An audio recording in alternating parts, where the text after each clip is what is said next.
Hello लोगोफोर, नोंथांमोननि गेजेराव आं आरो मोनसे गोदानै फैनो गोनां बड' मिउजिक भिडिअनि आपडेट लाबोलायबाय।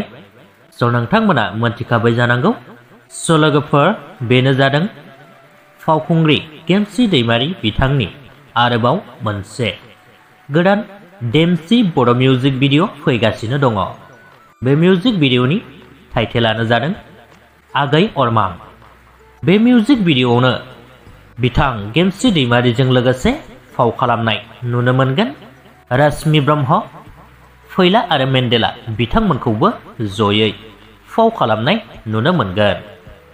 लोगोफोर, बे मिउजिक भिडिअखौ नोंथांमोना AGwi कोरियोग्राफार प्रडाक्शन चेनेलाव थाबैनो नुनो मोनगोन।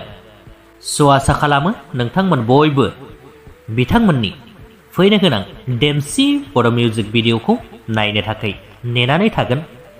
स' लोगोफोर, बेजों लोगोसेनो बे मिउजिक भिडिअनि आपडेटआबो बेखिनियानोमोन। भिडिअखौ नायनानै मोजां मोनदोंब्ला लाइक खालामदो, लोगोसेनो चेनेलखौबो साबस्क्राइब खालामनानै लादो। गोजोन्थों।